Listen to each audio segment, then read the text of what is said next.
So as all European manufacturers, also Toyota in Europe, cannot escape to test all their vehicles around the mythical Nürburgring and the Nordschleife. Therefore, we have this nice and quite almost hidden garage just 4 kilometers outside of the Nürburgring, where we basically validate all cars, whether they are sporty vehicles or normal vehicles. But of course, our sporty vehicles deserve a bit of extra attention. So therefore, actually, we bring all our tuning specialists to this garage with all the equipment. We have everything here what we need, where we then actually test on the Nordschleife, but also around this area, because the Eifel area here in Germany has actually everything. It has highway autobahns with highway high-speed driving. It has the Nordschleife, but also nice B roads with low speeds, but very winding corners, where we know that if we do fine here, we will do fine in the rest of Europe. Well, if you ask me that one, of course I can't start differently than explaining what is GRMN. GRMN stands for Gazoo Racing, tuned by the masters of the Nürburgring. So we have racing activities, but also tuning activities at the Nürburgring, and those are only special people in Toyota around the world that are allowed to test on the Nürburgring. They are here and they will define how our sports vehicles, how our Gazoo racing vehicles for the road and for the race will feel like, will drive like. And that's exactly the same thing what we do for Yaris GRMN. So we have European and Japanese specialists coming over here all the way to Germany to actually fine-tune and to bring that vehicle to the limit so that we're sure that we have a champion on the market. Well, actually, it's one of the first things we do. So about 1.5 years, we built our very first concept, made our bits and pieces really a prototype, a unique car, vehicle in the world. And actually immediately we brought it here because this is the way to understand where the positive and where the negative items are. Negative, of course, is then we've got a good year and a half to really fine tune it so that we have the most balanced vehicle. And as we say, it must be radical, but not brutal. And that's what the guys are doing here.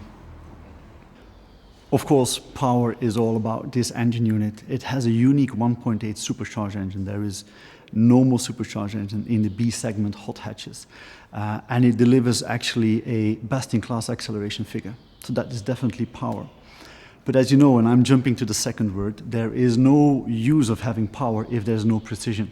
It means how to control that power, and that goes together with the suspension, the brakes, the response of that engine. And that is one of the key advantages of having a supercharger technology. It means this engine listens to your right foot.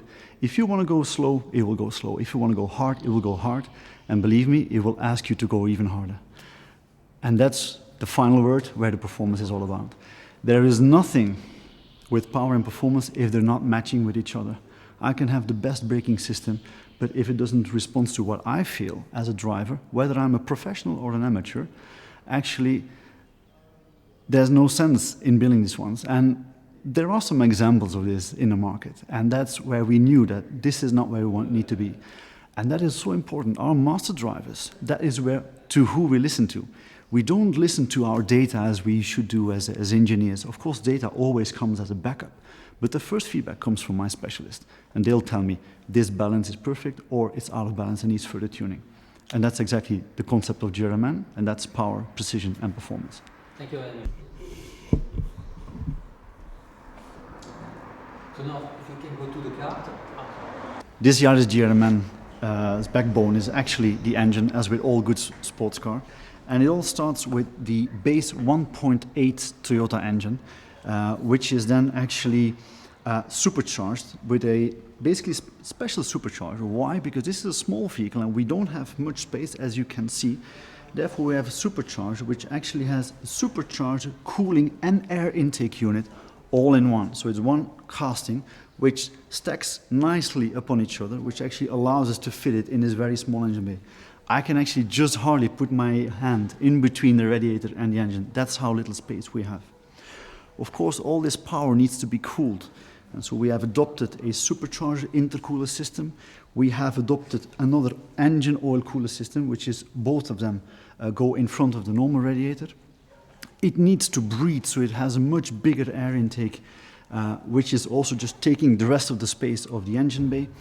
And of course, a little bit hidden, but of course it needs all the fuel and spark. And so the whole fuel system has been upgraded. It's now actually double pressure of what we normally have, and it even has injection and spark system of a V6 engine. Of course, all this power needs to be transferred to the road, and to do this we have actually a limited slip differential equipped transmission, which is just below this engine.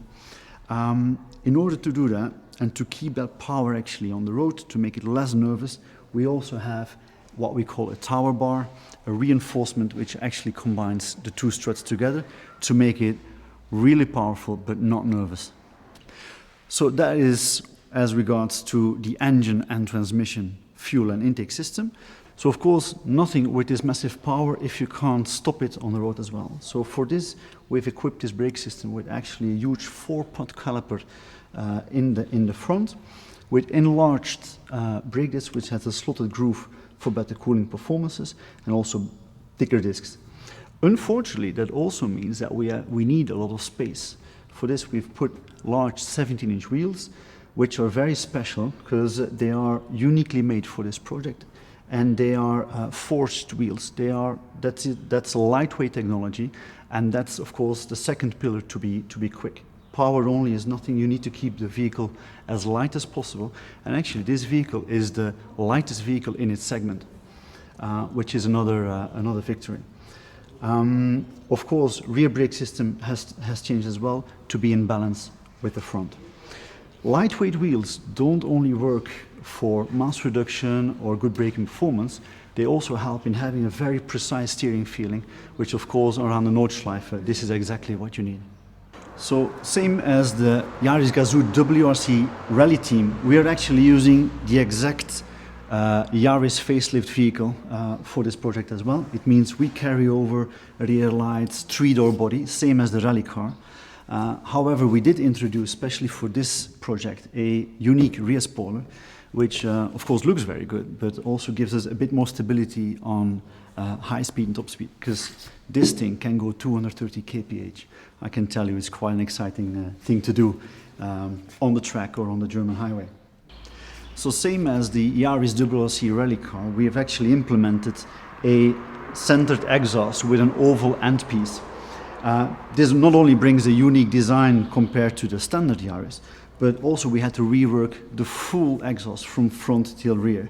Why? Not only for nice and good looking style, but actually for engine performance, emissions and fuel consumption performances, mass reduction, space, because I didn't have a lot of space actually under the floor, heat management, because there's a lot of heat coming from that engine, but not to forget a beautiful sound, which actually gives you that extra thrill when driving this one around.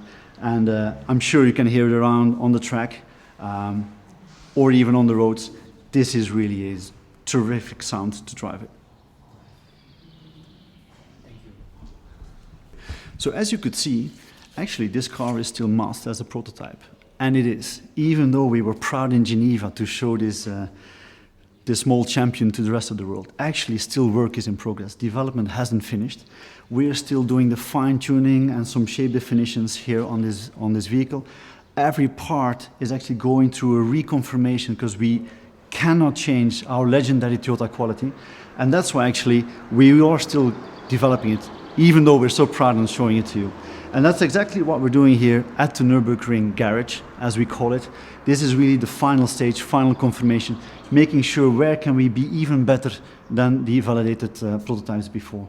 So that's just a little explanation why we're still driving in a masked prototype condition. So, of course, there's also a special attention to the interior, not only in a good dark styling, which really focuses on driver experience, but also we have emphasized really on driver feel. We've adopted the new GT86 steering wheel, but even tuned it a bit more.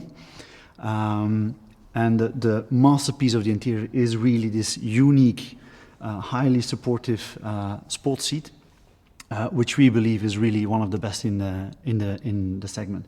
It gives you a full support on both legs and body, just to be able to do all these high lateral Gs, all this cornering with comfort and with support actually, which builds up just the confidence you have in this vehicle, which will make you go even faster. We're quite proud of this one. However, even though all this tuning is still ongoing, we can still tweak a bit pressure here, some extra foams there, some better technology used in the center, on the pelvis and so on. And that is also part of the development, and it's so important. That's why we continue to fine-tune this one until we achieve the perfection. Action. This is a supercharger. Okay. Then we've got the big air intake. Okay, yeah. So we've got the whole cooling system with the main radiator, supercharger cooling radiator, and an oil cooler system, all packed in the front. And we have the tower bar, which connects the two corners. Thank you. Okay.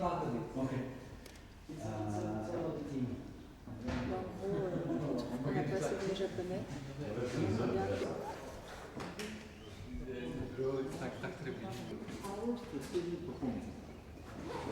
They want us to say that. No, just over. I would say